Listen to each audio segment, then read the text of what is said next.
Okay. Sino sa inyo mahilig magbasa ng ng mga ako sa FB, sa Diaryo, kahit sa Daily Bread, mahilig ako magbasa ng mga inspiring stories. Okay. Nakakalungkot kapag may mga times na yung kakilala nyo sa buhay, nakakaranas ng tragedies. Diba? Minsan meron kayong mga kamag-anak or kaibigan na biglang tatamaan ng pagsubok sa buhay. Anong sinasabi nyo lagi? Ano? Kaya mo yan. Ano pa? Okay lang yan. Ano pa? Ha? Ano pa? Ano pa sinasabi nyo usually? Nandito lang ako. O, ano pa? Bukod doon. Magtiwala ka lang sa Panginoon. Oo, ano pa? Tatagan mo lang yung pananampalataya mo. Minsan, meron ako naririnig ganito. Minsan sinusubok lang tayo ng Diyos para makita yung para mas lalo tayong tumatag. Nakakarinig kayo ng gano'n? Nakakarinig kayo, di ba? Minsan kayo pa nga nagsasabi nun eh. Di ba? Na-realize nyo ba? Totoo ba yun? Na-realize nyo ba na ganun ba talaga ang Diyos? Na kailangan niyang subukin ka, tapos bibigyan ka niya ng pasakit para lang malaman kung may tiwala ka sa Kanya o hindi? Ganun ba yun?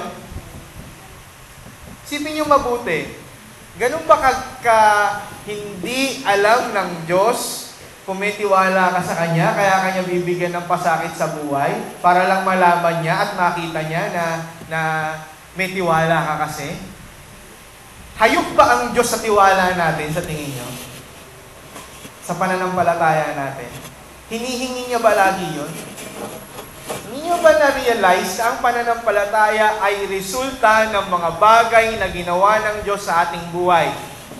Kung di niya gagawin yung mga bagay na ginawa niya, hindi tayo magkakaroon ng pananampalataya. So bakit lagi natin naririnig na binibigay ng Diyos yung pagsubok para manampalataya tayo? Or para subukin yung ating pananampalataya? May mga sitwasyon na talagang nakikita natin na mas tumatatag yung tao. Totoo yun, tumatatag yung tao. Pero hindi natin nakikita na yung ating pananaw sa Diyos, o yung sa English ang tawag dyan ay theology, yung ating theology ay sira pagka ganun yung ating mga pananaw. Na yung ating pananaw sa Diyos ay hindi ganun kalaki, hindi ganun kagaling, kasi alam natin ang Panginoon na may kontrol ng lahat, tama? So parang iniisip natin na mag-pray ka lang kasi kaya mong kumbinsihin ng Diyos. Parang kapag nag-pray tayo, parang mababago natin yung isip ng Diyos. Parang meron siyang binigay na malupit, bag. Tapos mag-pray ka lang kasi babaguhin niya yan. Tapos pag hindi ka nag-pray, parang hindi magbabago. Ganun ba yun? Na kapag hindi tayo nag-pray, hindi mangyayari yung kalooban ng Diyos. Ito yung isa sa mga sad part ng Christianity nowadays. Bukod dyan, yung salitang spiritual. Sino sa inyo ang makakapag-define sa akin ano ibig sabihin ng spiritual? Mas spiritual si Jik-Jik kaysa kay Mik-Mik. Ano ibig sabihin ng spiritual? Ano definition nyo ng spiritual? Meron ba makaka-define? Ano ibig sabihin ng spiritual? Nowadays, anong ibig sabihin? Kapag sinabing spiritual ang taong yan, relihiyoso. Ano pa? Parang mas matibay yung pananampalataya. Oo. Parang mas malakas siya sa Diyos. Parang kapag nagpe-pray siya, mga 2 hours a day. Di ba? Parang ganun siya kung mag-pray. Yun yung mga spiritual. Yung mga tipong laging ang hawak ay Bible. Okay? Parang yung tipong lahat ng activity talaga andun siya sa church. Tapos 2 hours kung mag-pray. Tapos laging nagte-text ng quotations from the Bible. Yun yung spiritual. ang masakit ngayon, ang meaning ng spiritual, kasi ang problema sa spiritual, wala, vague. Vague yung meaning niya sa atin. Ngayon, walang meaning. Bahala kang mag-isip ko ano ibig sabihin ng spiritual. Para ang spiritual ngayon, may pagka, hindi siya scientific. Ganito yun. Kapag naniniwala ka na ikaw ay gagaling, halimbawa may sakit ka, magpunta ka sa doktor, hindi ka spiritual. Kasi ang isang spiritual, nagpe-pray muna para gumaling. Yun ang spiritual. So, ang spiritual nowadays ay may pagka-mystical. Ano ibig sabihin na mystical? May pagka-magic. Pag sinabing spiritual, yan yung lagi ka dapat, umaasa ka lagi sa pananalangin. Okay? Naalala ko, meron ako isang ginagalang na pastor. Tapos nagkasakit siya, na-stroke siya. Tapos merong isang lumapit sa kanya na, Pastor, maganda tong herbal na to, grape seed. Ni-research namin na maganda to sa stroke kasi ipapalambutin niya yung mga matitigas na part ng ugat mo para yung mga blood clots mo ay mawala. So, in-expect ko na matutuwa siya dahil merong nag-research para sa kanya dahil nagmamalasakit yung tao. Pero alam mo anong sabi niya? Alam mo, nagtitiwala ako sa Panginoon. Papagalingin niya ako kahit wala yung mga bagay na yan. Wow! Alam niyo kung anong dating doon sa mga nakarinig? Hindi foolishness eh. Parang ang dating sa wow! Apakataas ng pananampalataya ni Pastor. O yun, pagkatapos hindi na siya nakabalik sa pagpapastor niya. Kasi hindi na siya gumaling. Alam niyo yung mga perceptions natin in regards to God, lumilitaw yan sa bawat araw na ginagawa natin, especially in our prayers. I chose this topic because this is the first Sunday of the year. Ito yung unang-unang Sunday na magmi-meet tayo. At gusto ko makorek yung pananaw ninyo patungkol sa pananalangin. Pag hindi tama ang pananaw ninyo, una sa Trinity, hindi ninyo makukuha ang ibig sabihin ng prayer. Pag hindi rin tama ang pananaw ninyo o hindi nyo nakita yung tamang ginagawa ng Old Testament at ng New Testament, para saan ba sila nagpipray? Ano bang ginagawa nila sa kanilang pagpipray? Hindi kayo magkaroon ng tamang perception in regards to prayer. Naiintindihan ko na kaya tayo nagpipray. Bakit? Kasi meron tayong, wish. Meron tayong hinihingi. Okay? Meron tayong gustong hingin sa Diyos. You know what? Lagi nating ginagawang genie ang Diyos. The sad part is, ito ang meaning ng prayer ng mga hindi Kristiyano. Kahit hindi Christian nagpe-pray, yes or no? Ang mga Buddhist, nagpe-pray sila? Yes. Ang mga Islam or Muslims, nagpe-pray sila? Yes. Ang ibang mga reliyon, lahat niya nagpe-pray. Tama? Pero what is the meaning of their prayers? Yung mga kulto, sabihin niyo kulto, bakit sila nagpe-pray? Bakit sila nagpe-pray? Bakit? Kasi meron silang hiningi. May pangangailangan sila, may needs sila.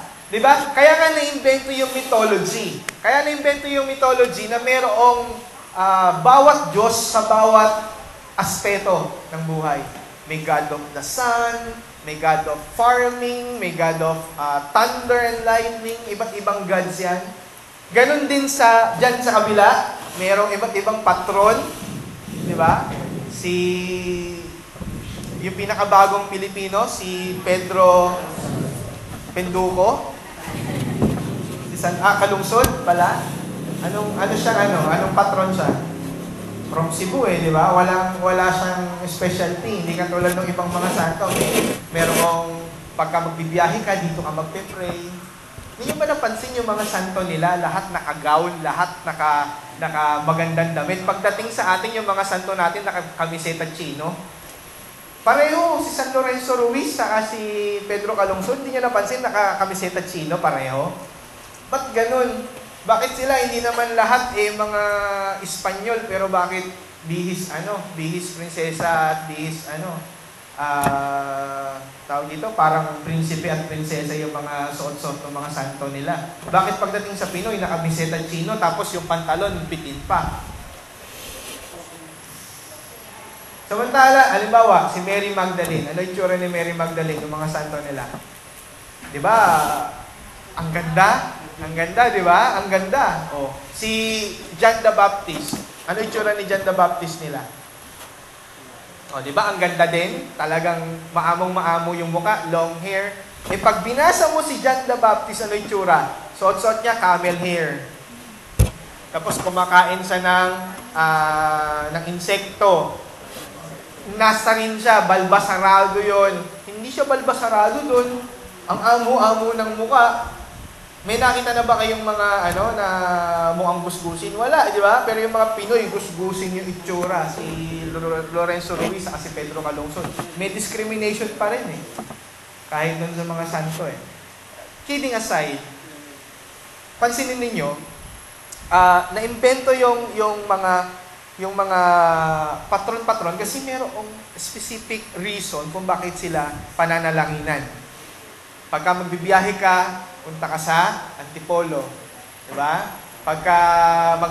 Pagka meron kang hihingin, lalo ngayon, malapit na yung Nazareno, punta ka ng Quiapo, di ba? Or Baclaran, pwede.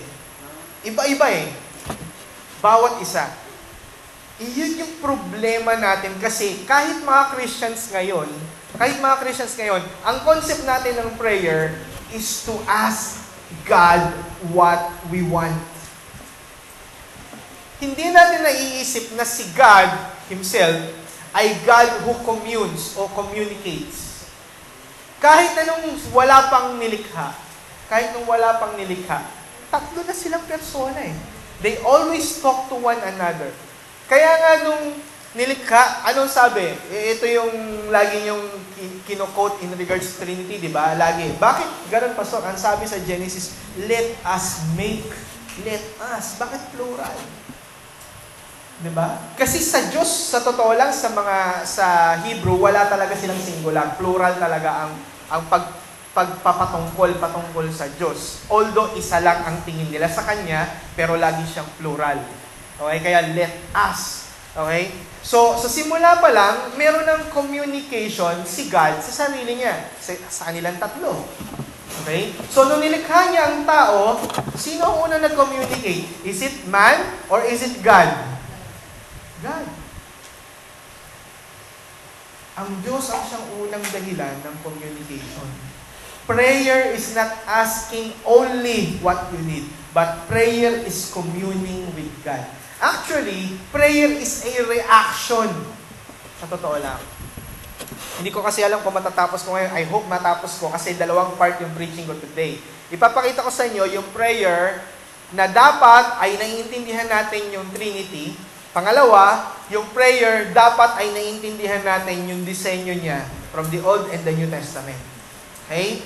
Sa Trinity, papakita ko sa inyo ang tanging dahilan kung bakit tayo nakakapag-pray ay dahil sa kay Jesus. Tapos, ang sinong pinapanalanginan natin, ang Ama, at ang nag-enable o ang siyang nagbibigay lang sa atin ng kakayanan para makapag-pray ay ang Holy Spirit. Okay? Tapos, papakita ko rin sa inyo, patungkol naman doon sa understanding natin ng prayer, dapat makita natin ano ba ang prayer sa Old Testament at sa New Testament para makita ninyo siya ng buo. Okay. So, I hope na sa umagang ito, kung matatapos natin, magkaroon tayo ng tamang perspective in regards to prayer. Una ko munang gustong liwanagin, yung salitang, sabi nga sa inyo, yung spirituality or yung pagiging spiritual. Ang pagiging spiritual, hindi pagiging mystical yan. Hindi yung tipong para kang, hindi ka kasi naniniwala sa physical or sa scientific way, spiritual ka. Sometimes, or most of the times, foolishness yun. Hindi ako iinom ng gamot. Bakit? Papagalingin ako ng Panginoon.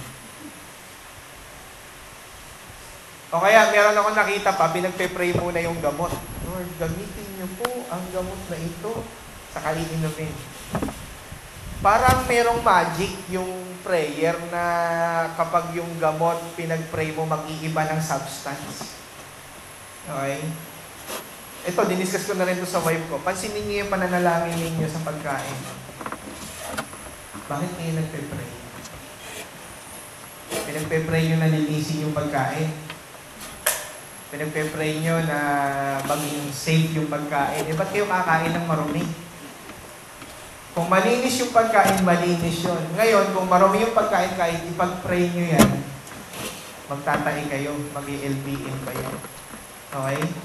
Hindi po magic ang prayer na para kayong nasa Harry Potter na kapag sinabi nyong abracadabra, mayroong parang magic na gaganon doon sa pinagpe-pray ninyo.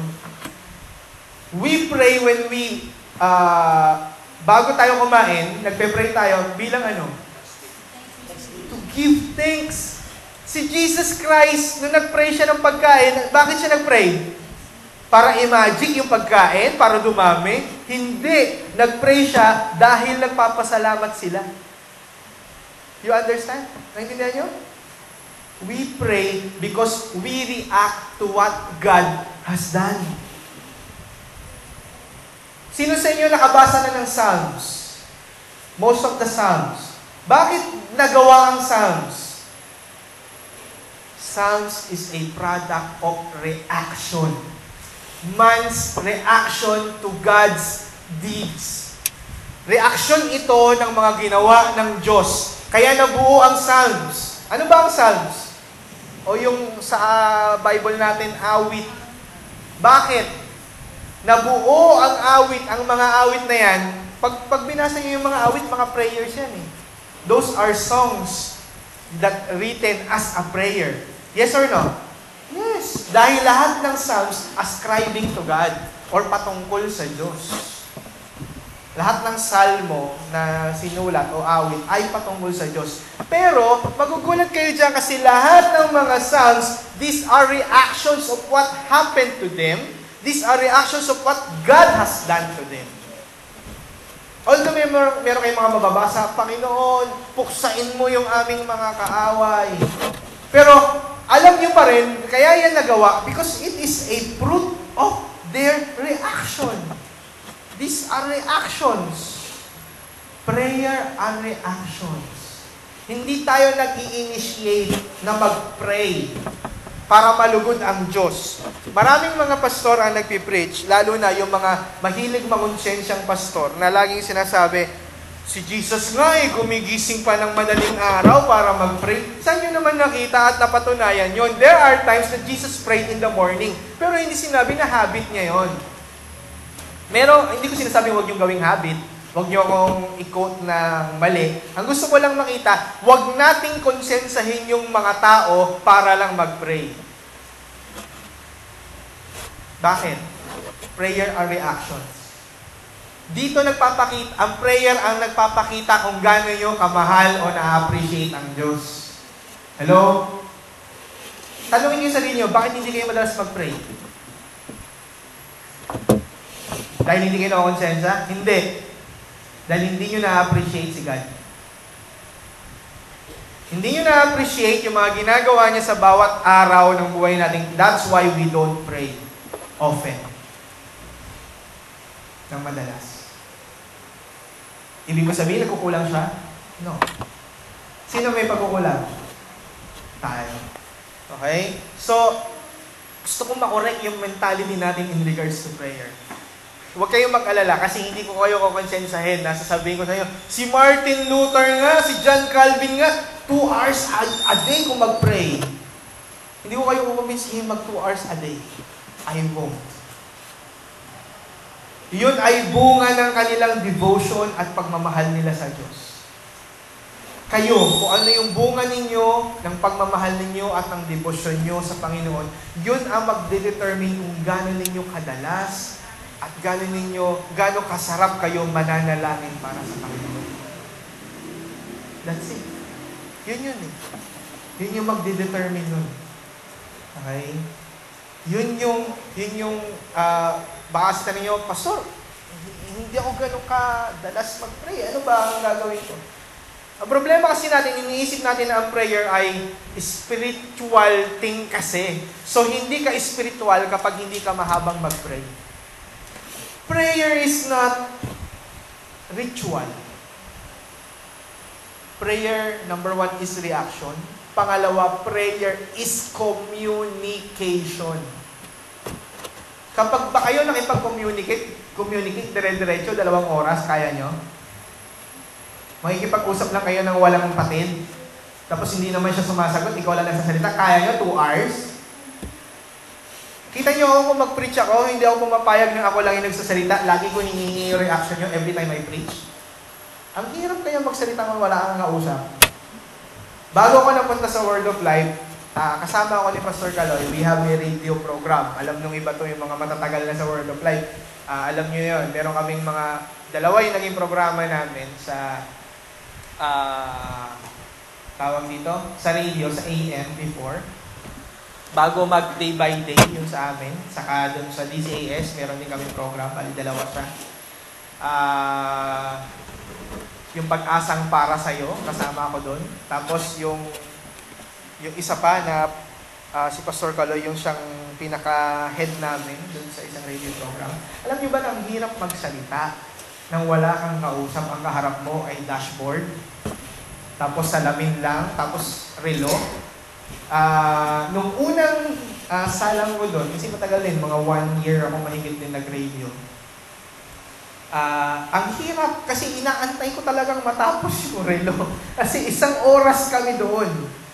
Tapos meron akong segment na ako lang yung magsasalita, ako lang yung magtuturo. Kasi si Pastor para siyang host lang, si Pastor Caloy. So, 3 kami nagsasalit-salita na magturo. So pagka-turn ko na, ang hirap noon, yung wala kang kausap. Mas madali sa church kasi nakikita kayo mga reaction nyo. Nakikita pag natatawa kayo, naiinis kayo, pag nakanganga kayo at natutulog, nakikita ko kayo.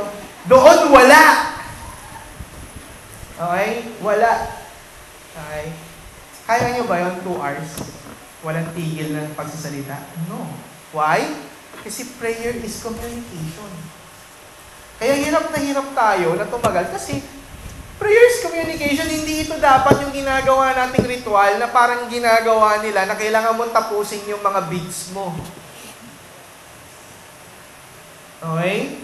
Na tipong 6 a.m. kailangan 7 ako matapos.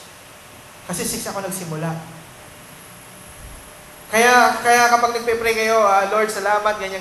Kapag wala ka nang masabi, hinihintay mo na matapos yung 7. Mamaya ka na magsasalita ulit pagka malapit na matapos yung 7. Kasi kailangan mo matapos yung 1 oras. That's foolishness. Prayer is communication. Hindi ko sinasabi huwag kayong magkaroon ng regular time. It is very good and you should have. Ako, meron ako. Every morning bago ako maligo, I have my prayer time. Pero ang gusto kong sabihin sa inyo, prayer is communication. Kapag nawala yung ibig sabihin ng communication sa inyo, patungkol sa pananalangin, sira yung meaning ng prayer para sa inyo. Kapag iniisip nyo ng prayer ay dahil kailangan mong masabi sa Panginoon yung kahilingan mo, genie ang tingin mo sa Diyos. Hindi siya Diyos. Genie siya. Pag ang prayer naman, ang iniisip mo naman ay kailangan mo kasing matapos yung 1 oras, ritual ang tingin mo sa prayer, hindi communication. Naintindihan niyo po ako? So, una, ang prayer ay reaction. Ito ay reaction ng ginagawa ng Diyos sa atin. Pangalawa, prayer ay communication to God.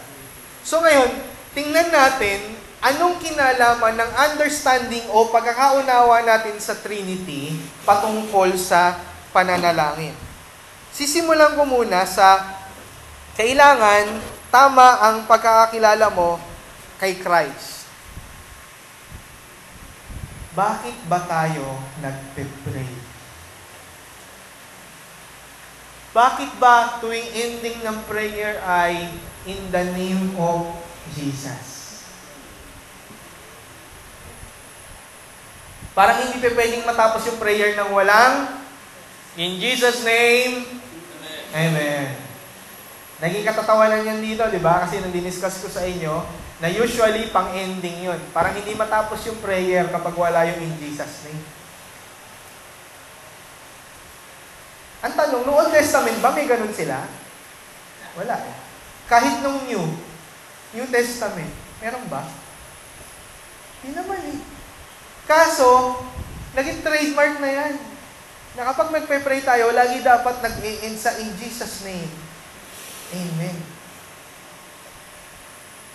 At ang nakakatawa doon, hindi lang mga born again ang gumagawa nun. Kahit sila. Even the Roman Catholics, may mga ka-office mate ako, na kapag nagpe-pray, talagang in Jesus' name din sila at the end of the prayer. Ang kaso, ano bang ibig sabihin nun?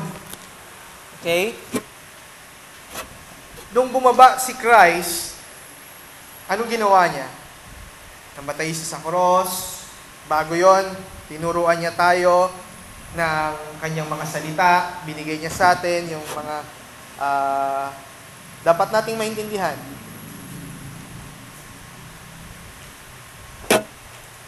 Pero ang hindi natin makita, hindi naman talaga tayo pwedeng mag-pray kung tutuusin ang tao.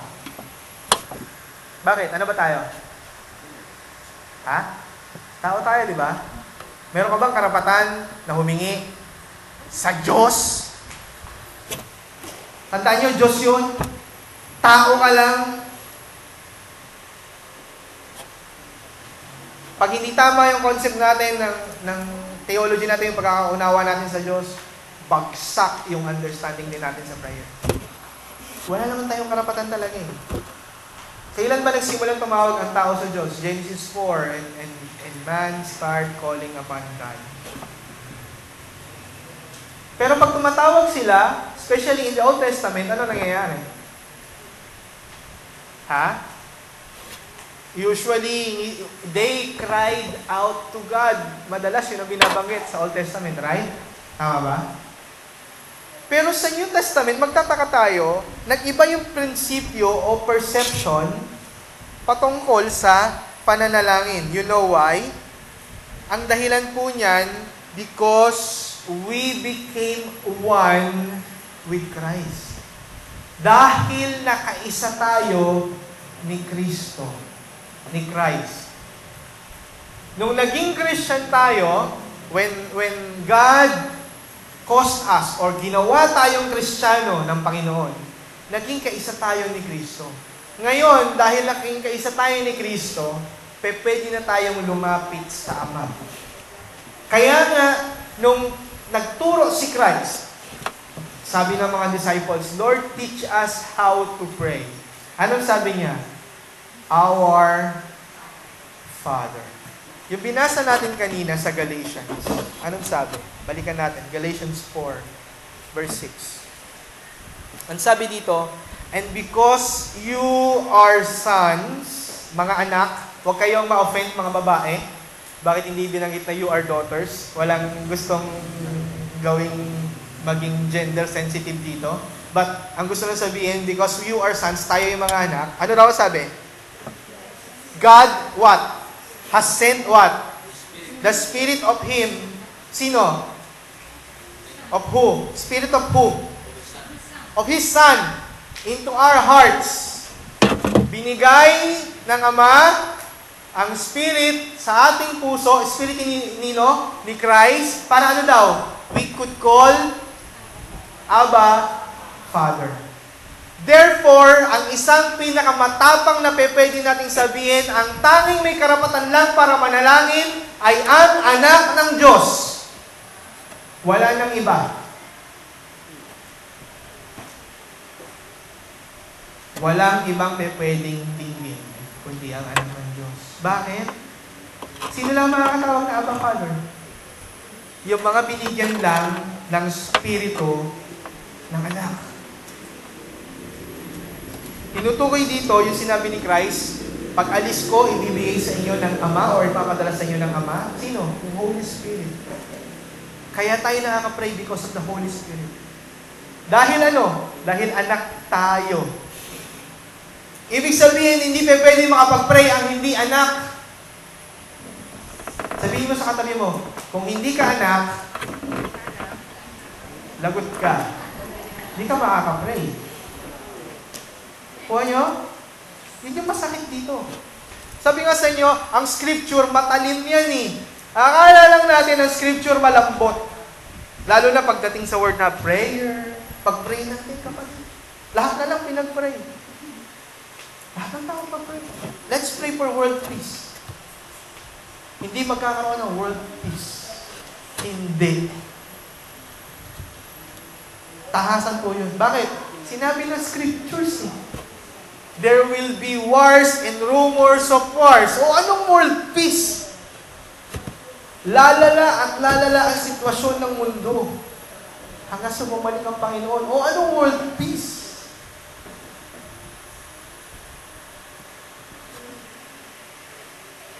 Kailangan tama ang intindi natin sa anak.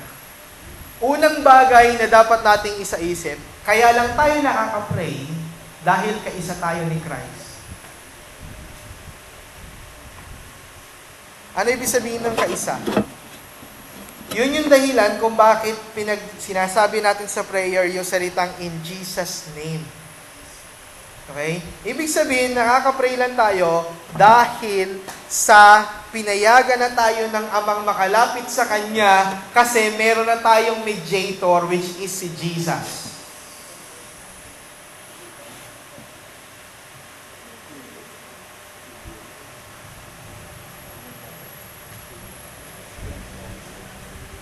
Tingnan niyo yung verse 19 ng chapter 2 ng Galatians. Galatians 2, 19 and 20. Naging kaisa tayo. We are what? Galatians 2:19 and 20.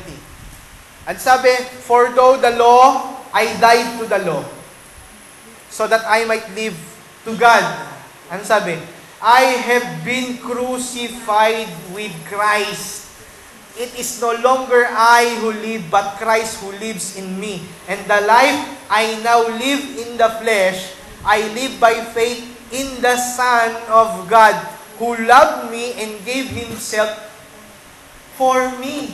Kaya pwede tayong tumawag sa Kanya ng tatay, ng papa, ng ama, kay God the Father. Bakit? Kasi ang nakikita ng Ama sa atin ay si Christ whenever we pray. Kaya nga, in Jesus' name. Di ba? Pagka merong mga messengers, ang yung mga kings, nung time ng mga monarchs, sasabihin nung pinuntahan, whom sent you here? Bakit ka nandito? Sino nagpadala sa'yo? Ang sasabihin ng messenger, I came in the name of King Xerxes, etc., etc. Hindi ka pwedeng makarating doon nang walang taong padron para sa'yo na nire-represent mo. That is the only reason we can pray, because we represent, or Christ represents us. Naging kaisa tayo ni Christ. We are crucified with Christ. Yung kasalanan natin pinako, tayo mismo, kasama tayong pinako with Christ. We are now alive in Christ, ang sabi ng Galatians. And the life I now live in the flesh, I live by faith. Kaya tayo nabubuhay ngayon, yung ating buhay na ito, tayo ay nagre-represent kay Christ. Kaya nga nakakahiya, kasi every time na nagkakasala tayo, nire-represent natin si Christ. Lumilitaw pa rin yung flesh natin. Kaya nga sabi ni Paul, para sa akin ang mamatay, it is gain. Kasi pag namatay na to, malaya na. Hindi na ako magkakasala. Yung to live with Christ, yun na yun. Ano pa? Sabi pa ng Romans 6. Tingnan niyo, sabi ng Romans 6, verse 3. Ang sabi ng verse 3, Romans 6, do you know that all of us who have been baptized into Christ, into Jesus, were baptized into His death? Ibig sabihin, lahat ng mga binautismuhan na, sino ba dito ang hindi pa nababautismuhan? Lahat ng mga binautismuhan na, nagkaroon na ng representation, okay? na ikaw ay binautismuhan sa pagkamatay ni Christ. Ibig sabihin, kasama ka na niyang namatay. Yun yung dahilan kung bakit binabaptize sa tao. Kaya importante yun. If you are not yet baptized, talk to me. Pag-uusapan natin yan. Okay? Another verse, another passage, Ephesians chapter 2. Tingnan natin ang sinasabi dito. Tayo ay kaisa. Ephesians 2 verse 5 and 6. Even when we were dead in our trespasses, made us alive together with Christ. By grace you have been saved. Verse 6, and raised us up with Him and seated us with Him in the heavenly places in Christ Jesus. Ibig sabihin, although hindi pa tayo, wala pa tayo sa langit, we are counted to be heavenly. Why? Because we are seated with Jesus. Kaya sure yung ating kaligtasan. Kaya ang isang taong ligtas, siguradong ligtas. Hindi mawawala yung kanyang kaligtasan. Why? Kasi hindi pa pwedeng yung tipong urong-sulong, kasama ka na nga ni Christ, tapos mawawala ka pa. Hindi. Sinabi ng scriptures yun. Sinabi ng scriptures yun. Nakasama ka na nga niya nakaupo sa trono eh. In sense, He is what? He is our life. That's why we can pray. So ano ang basis ng prayer? Bakit tayo nakakapag-pray? Yung sonship o yung pagiging anak ni Christ. Kaya lang tayo nakakalapit dahil anak si Christ at tayo, sa buhay na ito, nire-represent tayo ni Christ. That's why pwede na tayong lumapit kay Christ kung anak ka talaga.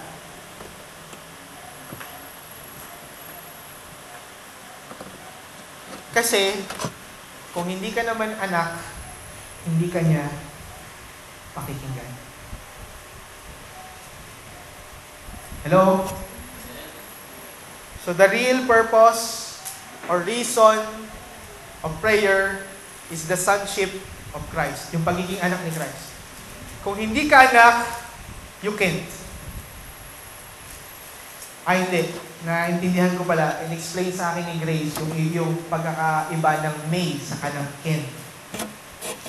You can pala, but you may not. Ano ang difference ng can sa kanang may? Yung can, kaya mo. Yung may, hindi pwede. Okay? Yung may, pwede o hindi. So, parang, pag sinabi mong, may I come in? Pwede ba akong pumasok? Hindi yung, can I come in? Kapag sinabi mong, can I come in? Kaya ko bang pumasok? Mali yun, di ba? So, sa prayer, every person can. Ibig sabihin, lahat ng tao, Buddhist ka, Iglesia ni Cristo, Catholic, Roman Catholic, born again, kahit ano ka pa, everyone can. Ang tanong, everyone may or may not pray.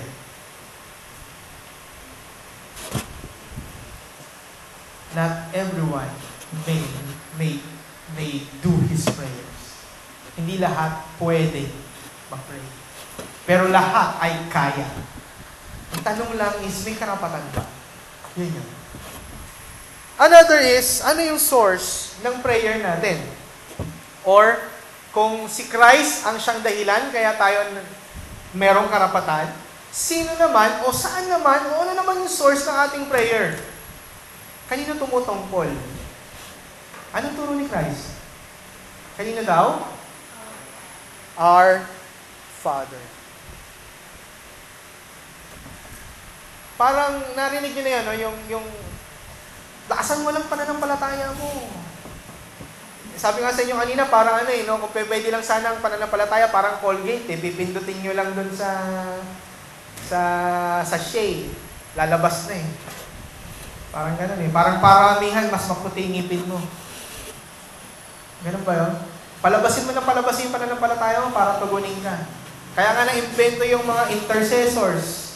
Merong mga ministry of intercessors kasi parang sila yung mas malalakas manalangin. Isa yan sa mga hindi gusto ng ayunan before, dun sa previous church namin. Sabi ko, bakit intercessors? Pansinin niyo yung magiging effect niyan. Pagdating sa prayer meeting, yung mga intercessor na lang ang pupunta. Bakit? Kasi sila yung mga inaasahan eh. Yun nga yung naging effect. Sa prayer meeting, sino nandun? Yung mga intercessors. Bakit? Anong katwiran ng members? Hindi naman kami intercessors eh. Kami magpe-pray. Ano yung ganung mentality? Diba? Tapos yung mentality na mas malakas mag-pray si pastor. Kasi pastor siya.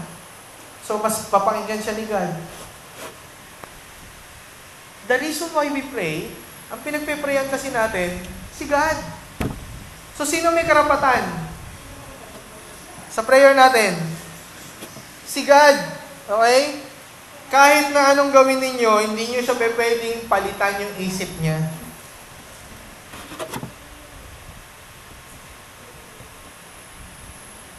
Iniisip kasi natin parang parang pwede natin siya makontrol. So, anong gagawin natin? Yung iba, hindi kakain, magpa-fasting, okay? Tapos magpe-pray ng pagkahaba-haba. Parang natutuwa ang Diyos na gutom kayo. Diba? Parang natutuwa siya na nagpapakagutom ka. Alam niyo ba na konsepto ng mga pagan yun? Naalala niyo ba nung time na nag-challenge si Elijah sa yung mga propeta ni Baal? Ano nangyari nung hindi tinutugon yung mga propeta ni Baal? Anong ginawa nila? Nagsugat sila. Una, day fast. Okay, day fast. Kasi iniisip nila na kapag nagsasacrifice sila ng sarili nila, pakikinggan sila.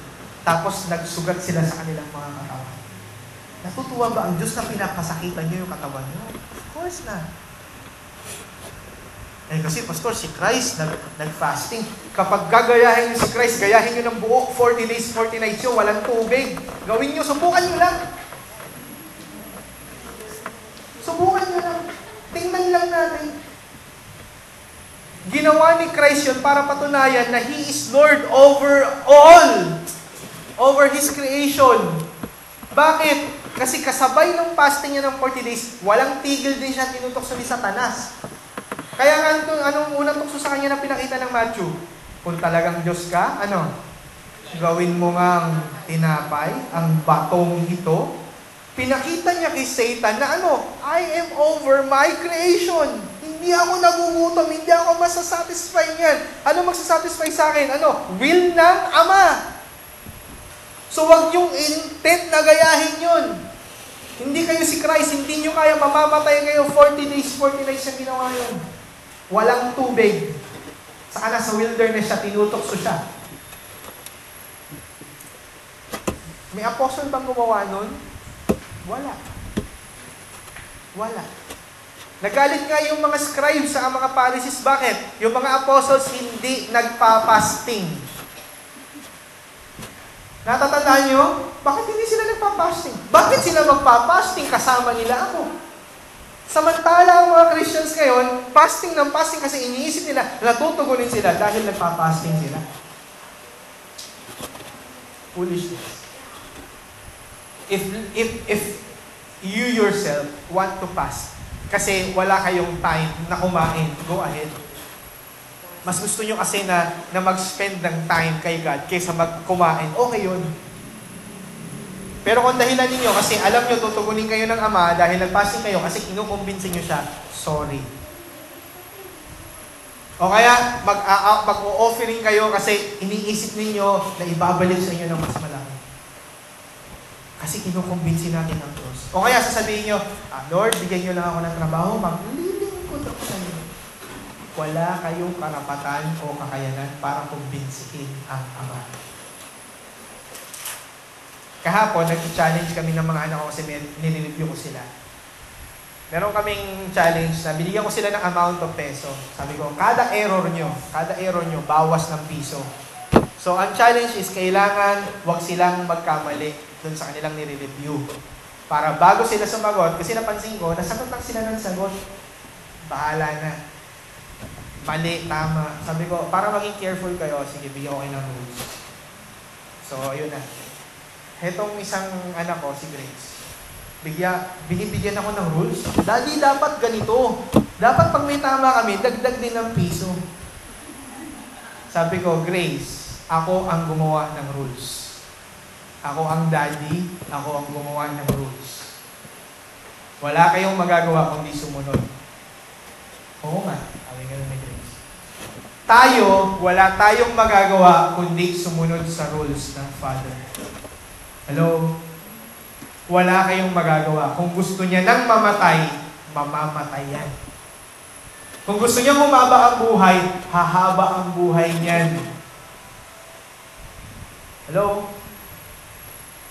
May uncle nga ako kasi naglolokohan kami nung time na nagkita-kita kami nung undas. Sabi ng uncle ko, nalampasan niya na raw yung sumpa kasi may sumpa raw sa angkan nila na hindi umaabot ng 60 years old. So, tawanan. Come to think of it, iniisip ko, ang tibay ditong uncle ko na to eh. Kasi sa lahat ng magkakapatid, siya yung sobrang dami ng bisyo. Tapos sagad pa yun, siya yung matinding mambabae. Naalala ko nung bata ako, inakyat pa yan ng auntie ko kasi, 2-story yung bahay namin.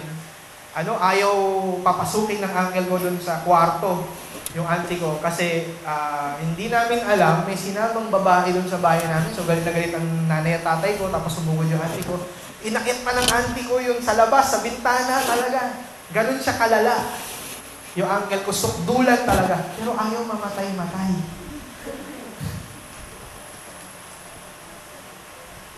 Tukso nga sa tatay ko kasi nung nagkita sila ng tatay ko, pinainom, pinag-using. Sukdulan talaga to. Sukdulan. Pero hindi mamatay-matay. Alam niyo yun? Pero meron naman na talaga namang ipinanalangin na, talagang ipinagnobena, pinagbayad ng misa, pero wala. Patay.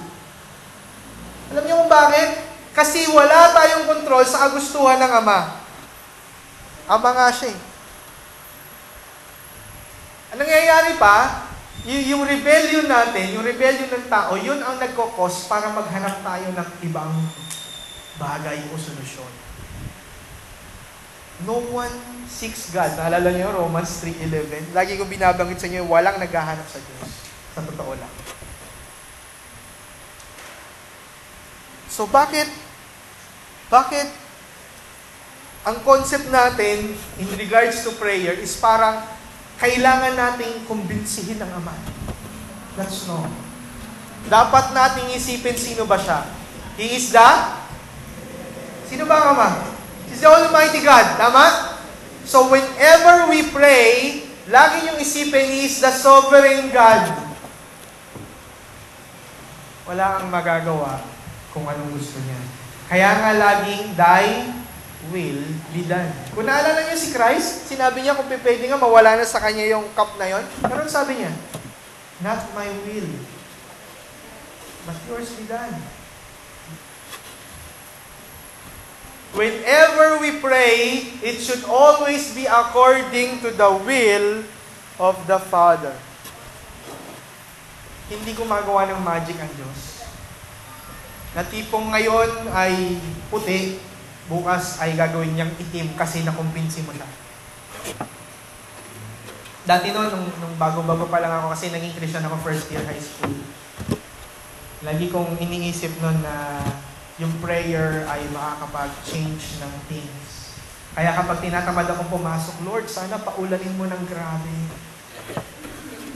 Napaka-selfish ko. Gusto kong umulan at bumagyo sa Malabon para lang hindi ako makapasok. Hindi ba napapansin, madalas selfish yung mga prayers natin?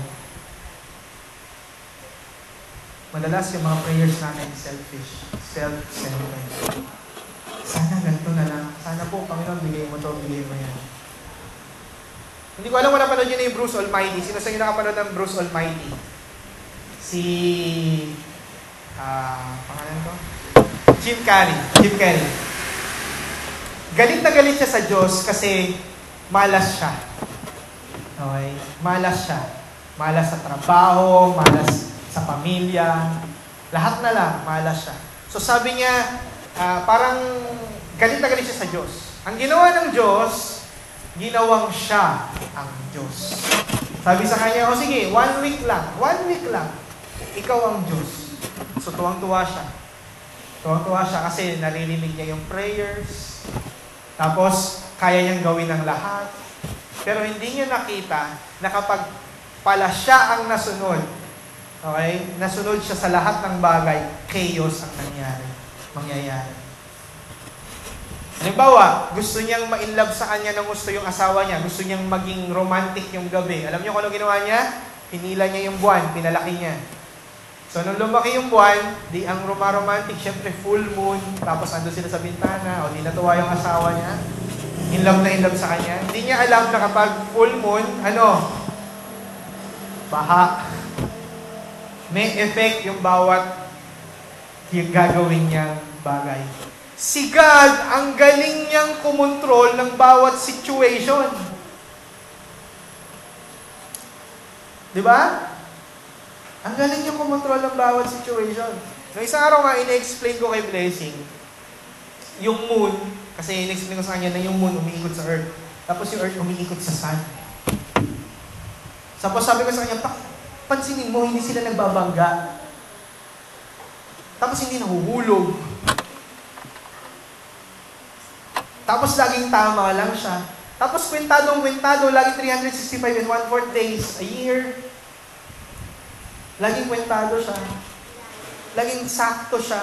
Tapos kung natatandaan ninyo, merong lumabas na balita na magkakaroon ng mga dust particles from sun na pwede bumagsak sa earth na magkakos ng damage sa mga electronic circuits kasi yung mga antennas pwedeng masira. Alam niyo kung ano nangyari?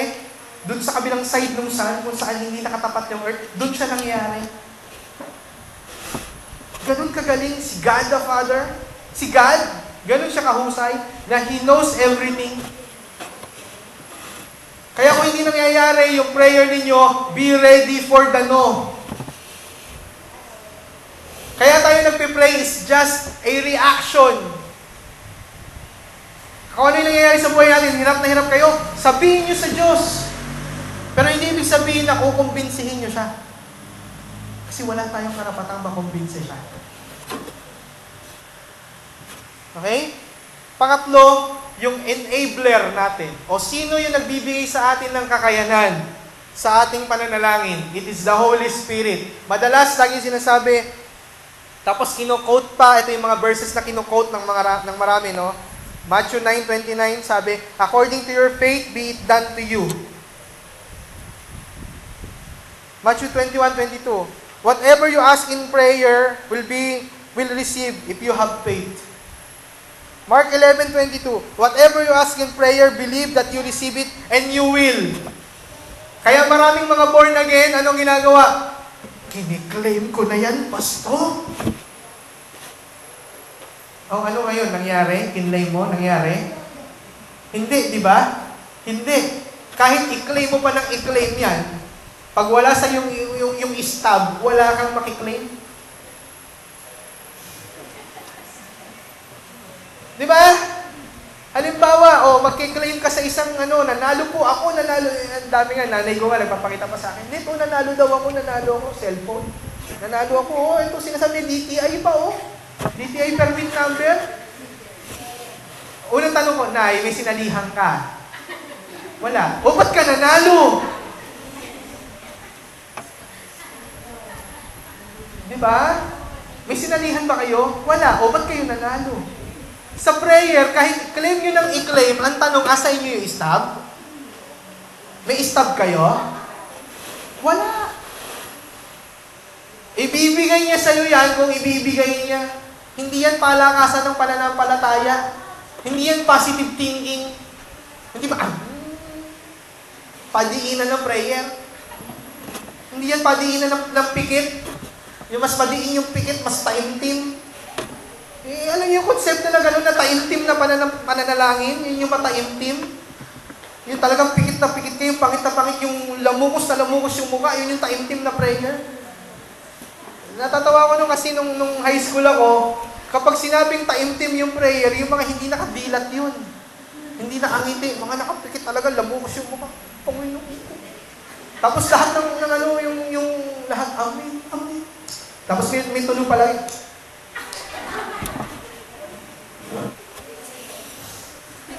Yes, Lord. Laging mayroong palatak ng dila, parang mga batigi. Buti nga nawala dito sa church no? Nawala. Praise God, nawala. Nawala yung ganyan. Noon talaga, ganun ang mga prayer talaga. Talagang iniisip natin ang pataintiman ng pananalangin para tugunin.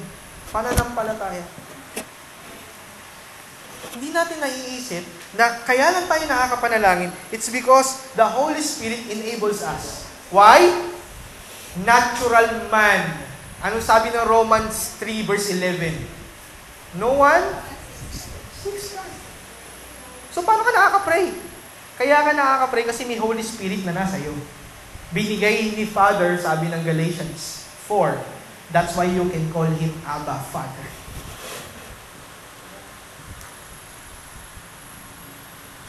Yung pananampalataya ay bunga ng Espiritu.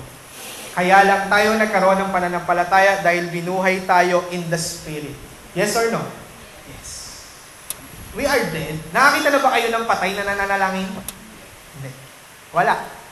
Di ba? Matakot kayo. Bakit? Madalas yung patay ang ipinapanalangin. Pag yung patay ang nanalangin, ewan ko na. Di ba? Pero, maraming mga tao, iniisip yon. Na nakakapag-pray sila sa Diyos. Why? Dead sila Pero they think they could pray. No? Kaya lang makakapag-pray ang isang tao if the Spirit is in you. That only happens when the Holy Spirit is in us. Tingnan niyo yung Romans 8, verse 15.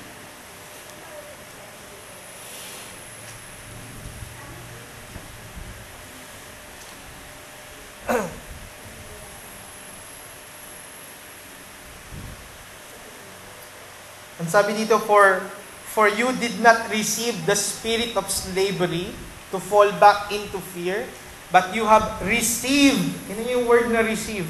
Receive the spirit of what? Adoption as sons, by whom we cry, Abba, Father.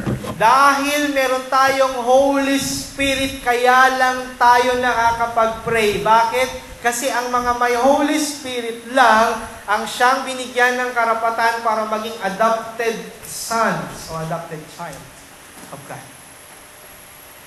So, hindi yan makukuha sa yung habang nagpe-pray, nangangatog pa.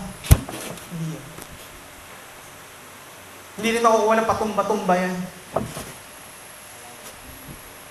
Okay?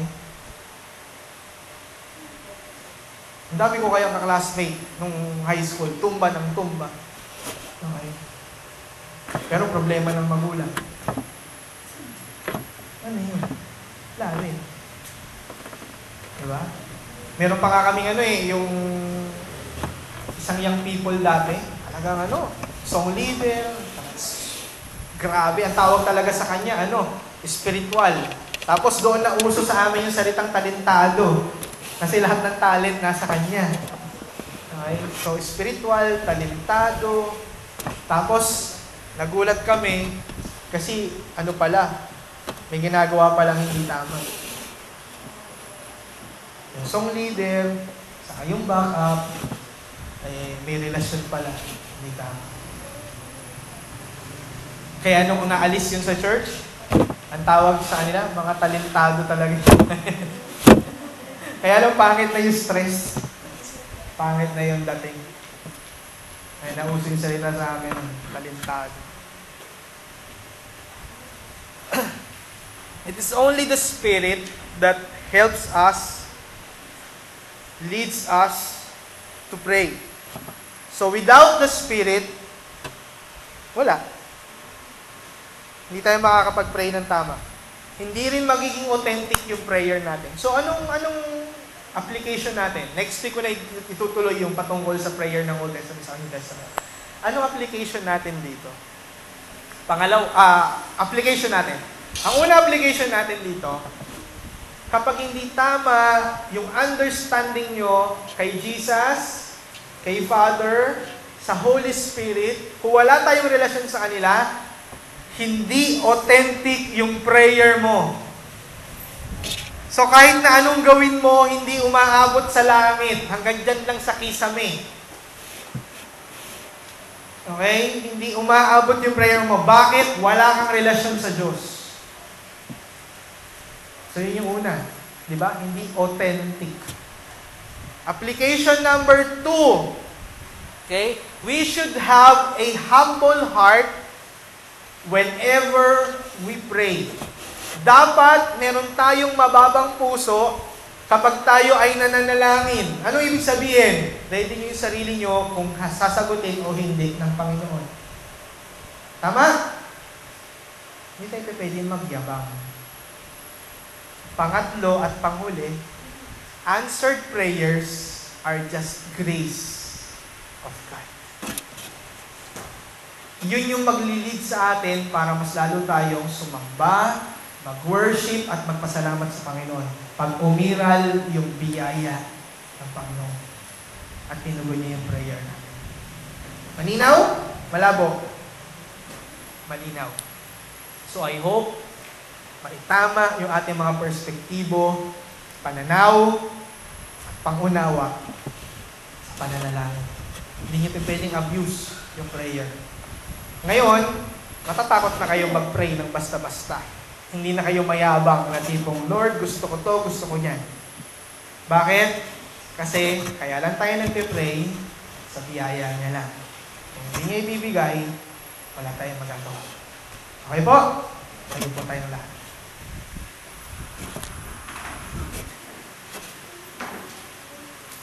Father, thank you po sa Spirit ni Christ, Holy Spirit. You gave it to us para makatawag kami sa iyo ng Ama. Salamat po sapagkat the reactions, Lord God, is what we are saying to you. Kung ano yung mga nangyayari sa amin, ito yung aming nabubulalas para maging laman ng panalangin namin.